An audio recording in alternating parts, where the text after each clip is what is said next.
একদিন হনুমানজি মাতা সীতার আশীর্বাদ নিতে উপস্থিত হন এবং দেখেন যে মা সীতা কপালে সিঁদুর পরিধান করছেন। হনুমানজি কৌতূহলী হয়ে মাতা সীতাকে জিজ্ঞাসা করেন, মাতা, আপনি কেন এই সিঁদুর পরিধান করেন? মাতা সীতা মৃদু হেসে উত্তর দিলেন, আমি এই সিঁদুর পরিধান করি কারণ এটি আমার স্বামী শ্রীরামের দীর্ঘায়ু ও কল্যাণের প্রতীক। এই সিঁদুর শ্রীরামের দীর্ঘজীবন ও সুরক্ষাকে নিশ্চিত করে। এই কথা শুনে হনুমানজি গভীরভাবে ভাবলেন।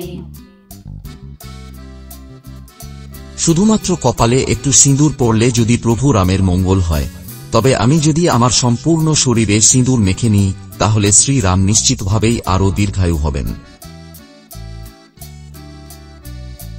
এই ভাবনায় হনুমানজি তখনই প্রচুর সিঁদুর সংগ্রহ করে নিজের পুরো দেহে মেখে নিলেন।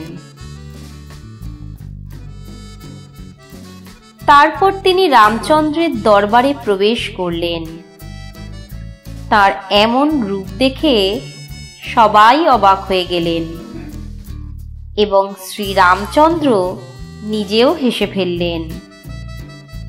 তিনি হনুমানজিকে তার এহেন কার্যের কারণ জানতে চাইলেন। হনুমানজি যা ব্যাখ্যা দিলেন তা শুনে শ্রীরাম যার পরনাই আনন্দিত হলেন এবং তার নিঃস্বার্থ ভক্তি দেখে অভিভূত হলেন। শ্রীরাম হনুমানজিকে আশীর্বাদ করলেন যে ভক্ত হনুমানজিকে সিঁদুর নিবেদন করবে তার জীবন সুখ সমৃদ্ধিতে পূর্ণ হবে। এই ঘটনার পর থেকেই হনুমানজির মন্দিরে ভক্তরা তাকে সিঁদুর নিবেদন করেন এবং অনেক স্থানে হনুমানজির মূর্তি লাল বা কমলা সিঁদুর দ্বারা আবৃত থাকে। এটি হনুমানজির শুদ্ধ ভক্তি ও তার প্রভু রামের প্রতি অপরিসীম ভালোবাসার প্রতীক।